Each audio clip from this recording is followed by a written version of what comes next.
thread today. We're going to talk about commencement and all of this, but I've been reading, listening, because there's multiple ways that you can digest content. I'm Right. listening to this book by Morgan Housel. He does a lot with the psychology of money. And his book is called Same as Ever, and it pretty much looks at the world, and it's Octavia Butler says change is God, change is everything, Right. and his thesis is that everything always happens the way it always happens. Like the same thing. We think everything this has never happened before, and it has. Like things just keep happening, Right. and it's the same. But there's not much difference other than I feel like the world will show us with the seasons. Leaves were in the bloom season, Right. things flower, and then the Right. flowers produce the green, and then the green Right. goes to the autumn, and then the leaves fall off, and then we come back to this cycle, right? So I feel like Right. we're in a cycle right now. But he has a chapter called Calm plants the seeds of crazy. Hmm. Calm plants the seeds of crazy. There's a chapter on this.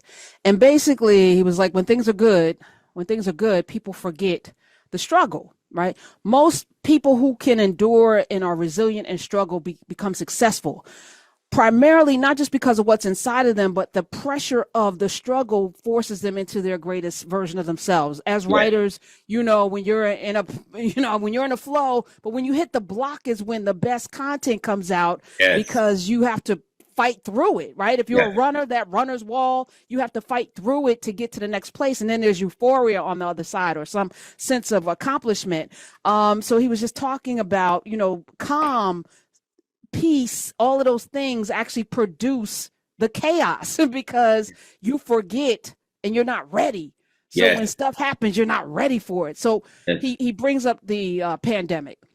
Now, it was 100 years since we had a pandemic before, the Spanish flu, Right. but we weren't prepared mentally for this because modern medicine had made it almost impossible for there to be a pandemic because we had vaccines. Most of us didn't grow up with rubella and polio. Right. We don't even know Right. anybody that pretty That much had even it. has the Right. mumps or the measles or Right. chicken pox. I got chicken pox as an adult and it was horrific, but I was like, this doesn't happen. People ain't just walking around dropping dead from disease, primarily because of an African named I don't know what his real name was, but his master, the person that owned him, named him Onesimus. Uh-huh. Onesimus Mm-hmm. taught the New World how to stave off a smallpox outbreak because in his village, somewhere probably in Ghana, they knew how to vaccinate. Right. And I was thinking as I was listening to this, because we hadn't seen people drop dead, we got comfortable. So then the pandemic happens, and then we have a backlash to vaccines. When 99% of people listening to me had to go to school and get vaccinated, and it was never a problem. Like we didn't question anything. We just Right. got our little vaccines with the school. Ain't That's nobody right. give people the mumps, chickenpox, rubella, polio, and stuff because we got those. But I was like, what kind of world is it that we have no momentum of memory to even be able to harken back and say, hey, and all of this vaccine, questioning. And I'm not like, if you didn't get the I'm not getting, this is not an anti-vax, but that we even had that as a thing that became politicized. I was like, Yes. y'all really? But I Yes. was like, it was an African that discovered that, a little bit of the thing then protects you from the thing. And he did that. And I have a whole story on Onesimus that I was going to get into. But I was just like, wow, where are we right now? And I'm going to keep I asking love that this. question. No, I love this. And I love it, Karen, because I love this notion that in many, many ways, people keep trying to figure out how not to have to live in order to be alive. Say Right. more. Say Yeah. more. In other words, we keep looking for convenience. We keep looking for, but see, convenience is not necessarily effective living. We keep looking for ways not to have to expend energy. We keep looking for ways not to have to work. We keep looking for ways, right, in order to figure out how can I live and just ride this out. Right. But the truth of the matter is that's not living. In other words, even if you could, you don't want it, even if you think you do, because um, it's like when you plant seeds, of course, we always talk about seeds, you get harvest. But the truth of the matter is, you want to plant again. Most people are trying to figure out how can you just plant once, you know what I mean? And then just eat the rest of your life. But the food is not as fresh this year as it was last year.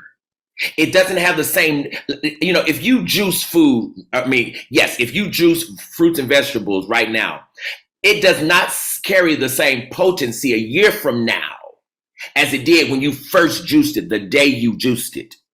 It's losing nutrients by the hour, but that's because it's trading back with the universe life force. And see, you've got to be in this cycle of trading life force. If you ever get out of that, which is what most people call peace and calm, the universe will disrupt your life as a favor to you. It's doing as, we build houses for the calm. We don't build houses for the storm. We hope our houses can endure the storm, but we don't build for the storm. We don't plan to live in storm. We plan to live in calm. But the issue is, hey, Shabbat, you don't know the strength of the house until the storm comes. Ooh. 866-801-8255. So because I spend time and thought about everyone who's listening, and I've been literally wrestling, not wrestling. I've been wrestling with this. I love it. How do I bridge a gap? Because we seem to be in constant conflict and not in constant progress. That's right. I feel like we're hamsters in a wheel, yelling at each other, being an offense. We're offended. And we're constantly doing that. But to your point, are we living? Are we That's building? right. Are we progressing? Are we doing something that when this part of our lives ends, that the seeds that we planted will build a harvest for the next and the next and the next, but with our DNA on it, right? Like, because we're so busy on this. So I was like, how do I get us out? Because, words are powerful.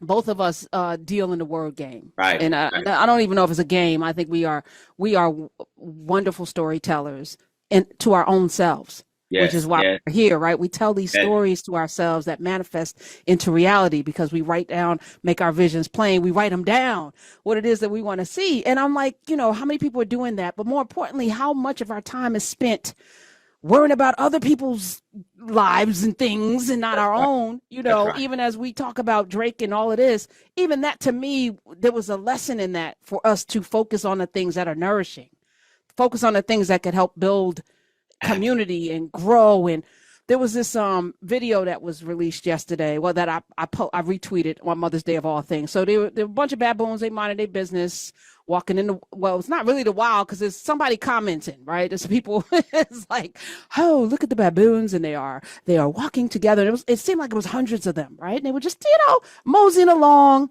Out of nowhere, out of the camera frame, then into the camera frame comes this leopard.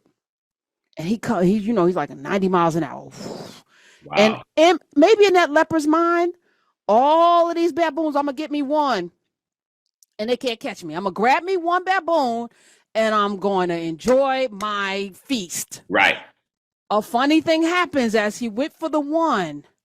The rest of them came and converged on this leopard, and they started giving him the hee-haw business. Wow. Boy, they was babooning his ass. Bop, bop, bop, bop, bop, bop. He was getting all kind of baboon booty and baboon claws and teeth, and the baboons was tearing his ass up, Doctor. Wow. Dr. Black, it was crazy. Like, it was swift, because it was like somebody threw a baboon hat in the air, and before you knew it, baboons was swimming across. No, there was no water, but the baboons was just coming.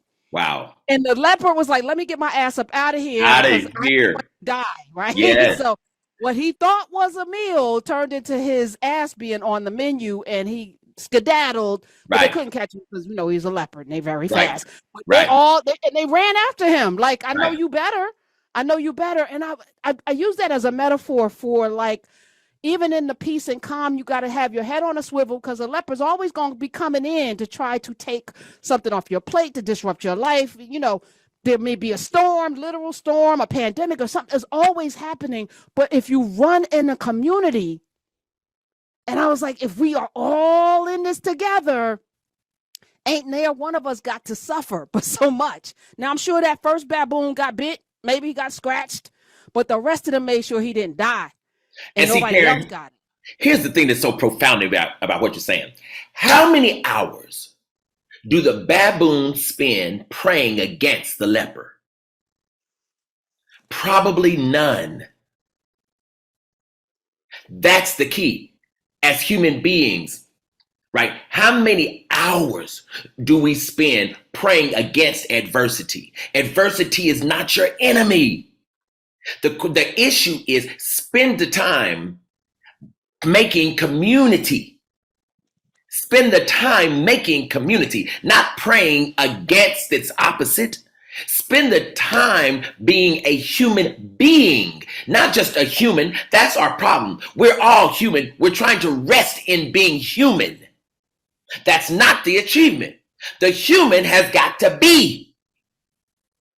You got to be being, if somebody feels me what I'm saying, while you in this humanness, in this human form, in order to really understand what life is all about and how to walk like God, and to really make it clear that by the time you die, you ain't got to be scared of death if you've just been being. Come on. Because in beingness, you continue being after you leave the body. So I just wanted to encourage us today that community is everything. It's everything. It is your protection. And I say this as somebody that, I spent a great deal of my formative years thinking that I needed to do everything by myself, and not really trusting that anybody would have my back, and not really, but the funny thing happened. When you center others, your back is had. And no, everybody ain't gonna have your back, but you don't need everyone. You just need a few good men and women. And I look around, it's like that moment at Healthy Wealthy Wise when the man came into the room that we weren't expecting. Right. And Jaquette was giving that beautiful talk about money and our relationship to it. And then this man comes in and walks to the front. And before I even turned around, the entire room had, all of the men in the room had assembled. Absolutely. I'll never forget that. I mean, that made me proud, like to the point of tears. Because we was like, oh, hell no, not today, sir. You don't really understand who we are. This was nothing rehearsed. This was nothing agreed upon. This was nothing talked about. But it was in our spirit. And that's the beauty of community. But you just said something, but you said it real quick, and I want to make sure our audience doesn't miss it. When you cover people, God is going to make sure you are covered, but not necessarily by those same people. That's where we got to be very careful. You do not enter your life force contract with human beings. You enter your life force contract with God. And God's promise is if you cover people, I got you. Not if you cover people, they got you. I got you. And I'm going to cover you with some people. But it won't necessarily be people, because it's not supposed to be. Because sometimes you covered people who could not cover you, which is why God covered you. And if we walk like that, we'll be Everybody's good. Covered. Everybody's covered. Everybody's covered. Oh, okay. I love you so much. All right, Dr. Black is here.